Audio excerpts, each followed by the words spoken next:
Hello everyone and welcome back to another episode of the SimTech podcast. I'm Craig and today's episode is completely off the cuff. No plan, no prep, no me, just a bunch of clinicians talking about something that sits at the heart of every good simulation. We're going to talk about immersion. We throw the word around a lot in sim. Make it immersive, keep the learners engaged, but what does it actually mean? How do we create that feeling where people forget that they're in a sim and start calling it like it's real? So let's take a spontaneous deep dive into the world of immersion. What works, what doesn't, and why sometimes less tech can actually mean more realism.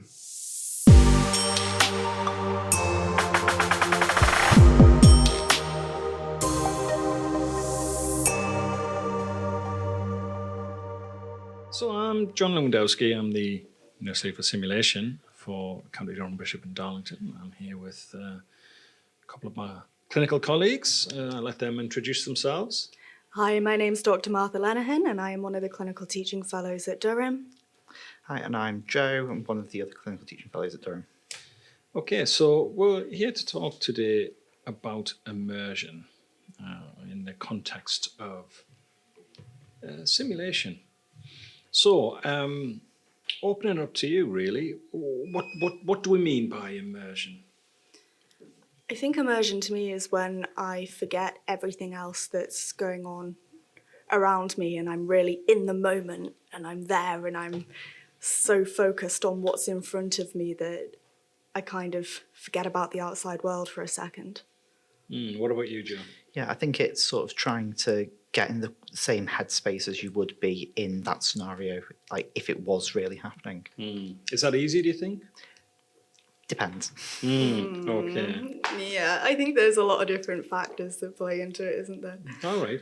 So you mentioned a couple of things already. What's the point of immersion? So I think one of the things that it's good for, especially for like skills and drills type sort of stuff, is that sort of state-dependent memory. So it's like if you're immersed in a simulation, then the feelings that you get in that situation can mimic the feelings that you'd get if that event was really happening. So that can help trigger the memories of, oh, right, I've done this before, this is okay, sort of thing. Or you can trigger a memory of how to deal with something. Yeah. Martha?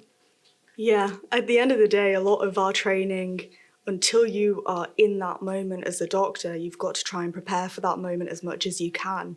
And having an experience where you are truly immersed in something that is as similar to the real thing to prepare you is something that, if you do it right, is going to recreate some of those feelings and stresses, and then you might in some way feel a little bit more prepared than you were if you didn't have great immersion towards something. And I think that the ones that are really good, they stay with you. Even now, I can think of ones I did in medical school where I thought, wow, I was really, really immersed in that. Do you want to spill the beans? Okay, so there was one teaching fellow that I had when I was back in Birmingham who really just liked to be creative every time he did sim, and we were doing a upper GI bleed sim, and he gave the full history and everything, and then I don't even know how he managed to do this. He managed to consume some blood pellets of some kind and then sprayed blood all over the bed, all over the floor, honestly, all over us a little bit. And I'll just never forget that because I was like, whoa. And it was always like everything was so focused on that moment. I wrote him good feedback on that. I thought it was great. Wow, that sounds like amazing. Joe, it looked like there's something in that. No, it's sort of that about making people forget that they're in a sim. And it's sort of like, particularly when we're using sort of like moulage or special effects and stuff, it can really enhance, but there's a risk sometimes that it can become comical. And that's all like obviously fake, and that can break immersion in a heartbeat. So do have to be quite careful when we are. Interesting. Like that. Yeah, I'm not going to lie, this was really realistic. Yeah. I still actually don't fully know how he did it. I remember one of my experiences going on the ward to, this was one of our consultants, and we were asked to do some in situ on an acute medical unit. And I did something similar where we had lots of blood, and the reaction of the staff was profound. It was, you could see people just jumping back a step and just, whoa, we are really in this. It was just jogged a memory for me there. So I'm joined by another one of our colleagues. I don't know if you want to introduce yourself. Hello, my name's Gavin. I'm another one of the clinical teaching fellows here at County Durham and Darlington Trust. Yeah, so again, we're talking about, what the point of immersion is. And this led Martha to talk about some examples of good immersion, what she'd seen. Is there anything cross your mind when you think about immersion, good immersion, anything you've been involved with? I think one thing that comes to mind is having sort of visceral feelings of how you might feel in a real life situation of the same manner, like you might experience your heart rate rising, you might get a bit hot and bothered if it's really worrying you, if you don't know what's going on. So I think simulation giving you an idea of what that can feel like when there's no real high stakes to it. But I think that is important, because managing those kind of intrinsic reactions or instinctive reactions in real life in the workplace is part of being able to do what you need to do in that moment. So that's one thing which stuck with me. Yeah. Are there any? It made me think there. Are there any risks to, if you go into a really heavy going, like immersive scenario, blood's flying everywhere, stress, there's lots going on. Are there any risks inherent to that as a methodology, do you think? I mean, we talk a lot in simulation about psychological safety and maintaining psychological safety. And obviously when you do have some of those more visceral experiences, like you said, with there being a lot of blood, sometimes I suppose you don't know people's backgrounds. People go into medicine for a lot of different reasons. And sometimes that's because they've been through something traumatic themselves with a relative or a friend. So I guess the risk of having something like that might trigger a memory if they've been through something similar could be quite difficult and could disrupt psychological safety. But the balance to that is, as a doctor, you have to deal with that kind of stuff. So, yeah. Yeah, because I think I wonder what your public would think about this, because I would suppose that their expectation is that we would be doing this to prepare people for the realities of practice. I don't know. What does anybody else think? I think that it's important, but it needs to be done with consideration. Sort of there's be no point putting a first year med student through sort of like that GI bleed thing that you said, because that is just going to scare them.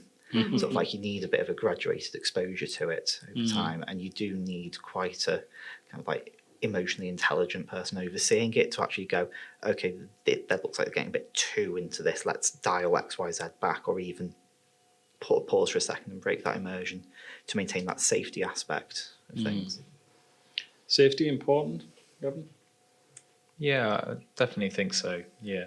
I think similar to what Joe was saying, it could become, if a simulation is provided for students maybe at the wrong time point within their course, I think it's easier to deal with the human factors, the loud noises, things which might scare you a bit. It's easier to deal with that if you feel you've got the knowledge in place to use. But if a simulation is a bit more advanced for certain students, maybe they've just not progressed through the course far enough yet, and it was to be delivered to them, it's then almost too much sort of cognitive load. They don't quite know what they need to be doing.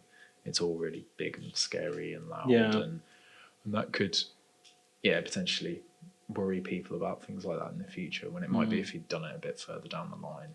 They think, okay, this is a bit scary, but I do know a few things I can do here to help, and I've got a bit of a framework to work with. So that's one thing which came to mind. So it sounds like, I think we all agree immersion's important. But it sounds to me like there are more considerations at play, isn't it, in terms of like thinking about your target audience from what you're saying and just trying to get your pitch just right, so you're not having them fleeing in terror or in floods of tears or whatever. And I would hope that wouldn't be the case. Has anybody got any funny stories about their experiences in immersion? Because there's a couple of things that's occurred to me. But. Yeah, I know one which kind of just makes me chuckle a little bit. I was like, that's probably the right level of immersion. Was I was making some fake vomit for a GI bleed sim. Yeah. I was like, is this right? Is this right? And I sort of showed it to someone else, like, do you think this looks like vomit? They went like pale and a bit green in the face. And it was like, yeah, that's probably about right then. So it's like, I think it is sort of like with that, you are trying to like get that, activate that fight or flight kind of like autonomic sort of response a bit. But you don't want it to be completely overwhelming. So there's a very visual, the moulage at work there. Yeah. That just reminded me of our attempts at doing like a 4D sim, and we bought in this stuff called stinky spray. Oh my gosh, I was there. Oh, you were there. Oh my goodness. And the idea was to try and like, okay, they walk in the room and it's like, the patients had a lot of been incontinent, and the idea was to spray this stinky spray, and oh my goodness, it was just... It didn't go away. It did not go away. The entire day. And don't even get me started about the one we used for vomiting as well. That was worse. That cleared out the sim for a good couple of hours. That was just an experiment gone wrong. Well, save it for the last sim of the day then. No, I think it was probably one of the first, actually. We realised, you learn from experience, and we never used it on a sim day since. But yeah, it was powerful. We talk about, like Gav said, about visceral. I would say that was pretty visceral for me. Yeah. I remember it. I remember as well as, you were talking earlier, Joe, about in a way of like making it comical, you can go too far, and I think whilst it's fun to do things like accents in immersion and things like this, sometimes they can take you out of it a bit, isn't it? And I remember one sim that we had a former CTF in, and I think it was me as the patient on the voice on the microphone doing an accent, and I just think for some reason Lee Simmons was with me. And she's our medical director our director for medical education. And she started laughing. So I started laughing. And then Craig started laughing. And then you could see Simon, who was our CTF at the time, he had to go off to one side and he was laughing. And it was just, how do we pull this back? How do we pull this back? And I think when you're on the other side of it and you're teaching it, Zoom is actually really fun to do. And the laughter is so contagious. And I'm such an easy target because I'm so easy to make laugh. So if I've got somebody's voice in my earpiece saying things, I've had to duck into the blood straw a few times to try and cover that up. How do you put it back? Yeah. Or it could be quite tricky as well. Sort of like sometimes when the participants, they might do or say something that is so out of left field. So it's like, it's different. It's like if staff say something funny, you can just sort of roll your eyes and go, oh, John said that again. But when the student says or participant says something completely out there, it can just catch you completely off guard. And I find those ones are trickier to recover from personally. Yeah, because it's like you don't want to be. It's just one of the things that you don't want to be seen to be mocking the student. That's not it. It's just you're only human at the end of the day, and somebody says something, you just sometimes you can't help yourself. There's also something about like when you're in a serious situation, and that when that hilarity sometimes just wants to take over for no apparent reason. That's my go-to as well. It's really unfortunate if I'm really uncomfortable in a situation, I will just panic laugh, and it's obviously not that useful to have. Yeah. So, okay, have you? So this is we're talking about. In a way, I was about to say, what about when immersion hasn't gone well? But I suppose, this is one example of it kind of not going well, but in a kind of an amusing way. But I mean, have you seen immersion go off for any reason, or not work well, or? We had a real emergency in our sim emergency, and then everybody was very confused because we were thinking, is that a real bell or not a real bell? And it got very chaotic, and eventually, obviously, it all got sorted. But it went to show like how in the moment you can be, and it was almost the opposite. It was like trying to pull us out of it and be like, no, we need to come and let the actual team in now. Oh, crikey. So an actual scenario inside, a real life scenario inside a scenario. Yeah, I think it was just Wow. like one of the students was hot and fainted or something like that. It was, but then it did need a Met call, but we Yikes. were already in a fake Met call. So that was quite... Yeah. Okay. Right. So anyway, right. Sorry. Yeah. There's. I think there's other things that people try and do to actually improve the immersion, which doesn't always work well. And that's like when people might bring the floppy arm of the mannequin up and wave it around a bit, and then it's like it's half bendy, and you're thinking, oh my god, that just or people talking to the confed mic. You see that from time to time, and you can see the participants looking around, going, who they're talking to exactly, or the trying to the mannequin's not working, and you're so just shake the mannequin, shaking the mannequin, and it looks ridiculous. Yeah, and I think some of that is sort of that where you sort of like to maintain immersion, you do need buy-in from the participants as well as the people delivering it, because there is always going to be sim artifacts, sort of like, I don't know, because of maybe audio channels, like the mannequin might not be able to talk at the same time as someone's having a phone call, as a common example for us. So it's sort of like actually briefing the participants properly about these are areas where we expect, almost like we expect immersion to break. Please just go along with it or ignore it ahead of time. Sometimes I think the terminology I use with them is I'll usually talk about what I call a fiction contract. Yeah, or suspension of disbelief.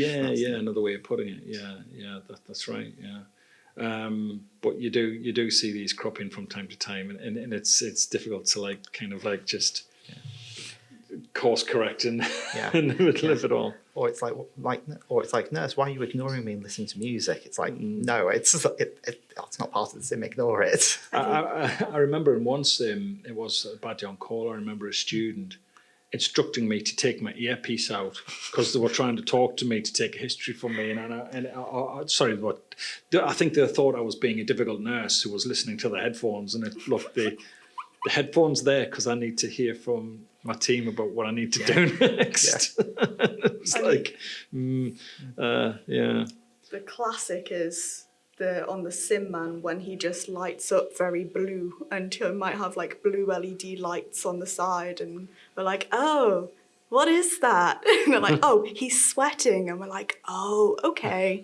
Or when you get, the cyanosis, but again, it's just blue LED lights. I'm like, okay. Or it's particularly more towards like the low fidelity sort of end of the spectrum. If you've got like a CPR mannequin, for example, and then they go to do exposure, and they're like, "Oh, has he been in a road traffic accident? Is he a, like double amputee, or like does the mannequin not have legs?" Floppy little legs that come with them with the trainers. They always have the same set of like Converse trainers on. We had one situation where we presented it as a male, very clearly, strongly part of the scenario. This was a male with a male problem, and then when they peeled the curtains back, they had female bits on the mannequin, and it led to some strange, convoluted decision to continue the scenario with the knowledge that, well, look, we're still calling him Alan, but it got to the point where I was like, are we really doing this? Are we really going to talk about somebody who's transgender. Was that part of the scenario? And this is not making light of people with these problems genuinely. It's just you can see how we'll caught ourselves in a bit of a logic trap in the scenario, and it's like, oh, we're getting out of this the wrong way. Oh my goodness! So there's just so many there's so many examples of that. But just one last thing I would like to mention is. Because when we're thinking about immersion and we're thinking about fidelity, are those the same thing? Because we've alluded to that a little bit in what we've been talking about. I think fidelity can aid immersion, but they're not exactly the same thing. So go on. Well, I think fidelity is how close you can make it feel true to life. And then immersion is, does the participant feel like it's true to life? Yeah, so interesting. I think sometimes the fidelity can be high, maybe say with technology and things like that, but maybe other factors make the immersion not so high.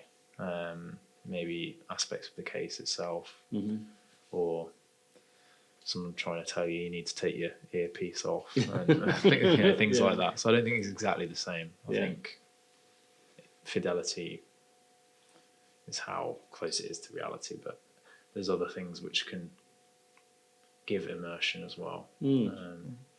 Okay. Anybody else? Any thoughts? I think immersion is about that mental and kind of like emotional investment that you're able to generate from the participants, which sometimes, like with high fidelity, often we're talking about, as you said, like the high-tech sim room, having a confederate, things like that. Whereas, and I think that there's a incorrect assumption that low fidelity means bad sim or unimmersive sim. Because I think actually sometimes the immersive part might not be the mannequin that's lying on bed, obviously inanimate, but it could be like the decision-making process or the conversations that you're having with people, or like the social aspect of it or the cognitive aspects. That's the bit that the person's immersed in, not can they get a cannula in this fake arm that's near the patient's bed sort of thing, which is obviously very detached from them. Yeah. What about, sorry, Mark? Sorry. I was going to say you can have the same level of fidelity, like say for example if you were doing a communication station, but the immersion is going to be different, whether that is a role-playing actor that you've got coming in to do it or if it's one of the CTFs, because you might be doing the same fidelity in the same role but they know you, and even if you're playing a character, whereas if it's a stranger then it's going to feel a lot more like real life. Yeah, that's interesting. And in a way, that leads on to just one last thing, and it was like I was just thinking, do live acting patients or mannequins, what helps best with immersion? Do you think? Live acting. Live acting. I'll always be a big live acting fan. Yeah. I think that you can. So much of medicine is, yes, okay, dealing with the problem in front of you, and the medical issues, but at the end of the day, that's a person who has emotions that you also need to manage, and you just can't get the emotions across as well on a mannequin. And sometimes I am a bit harsh if I'm doing the obs and gynae sim day that we run with the students, and I will actually start crying real tears on one of the scenarios where the patient's in pain and they've got to have some bad news broken, and I just don't see how you can get that with a mannequin. Yeah. Any other thoughts, Jen? Yeah, I mean, I think for the most part, live actors are better, but I'd say that for your sort of skills and drills, sort of like major emergency sort of things, it's sort of like there's only so much you can brutalise a person, for like a better phrase. It's like if you've got somebody who's got like a rest rate of 32 and you expect them to try and maintain that for 10 minutes, like actually the person that you see not correlating with what you see on the screen, I think risks breaking immersion more than a mannequin that you can make breathe at that rate that does match up. So if you've got things which are a bit too discordant between what the real person and the information that they're getting, So like if the senses are kind of like contradictory to each other, that can go, wait, this isn't real, sort of thing. Yeah, I mean, very true. You're not going to want to do a chest drain on a live actor exactly. or intubate a live Yeah. actor. Or CPR. Yeah. So what I'm hearing really is right tools for the job, isn't it? So it depends on what you're trying to achieve, perhaps. Yeah, definitely. Yeah. Okay. Well. Thanks for that. That's been quite interesting. Yeah, plenty of food for thought there, and some funny stories as well on the way. Thank you very much for your time. Thanks for having us. Okay. Bye. And that's it for today's unplanned, unfiltered dive into immersion in simulation. Whether it's the subtle details or the big pieces, immersion is what makes our sessions stick. And as Simtex, we're at the heart of the magic. If you've got your own tips, tricks, or total immersion fails you'd like to share, please get in touch. We'd love to hear from you. Thanks for tuning in to the SimTech podcast, and until next time, keep creating, keep experimenting, and most of all, keep simulating like it's real.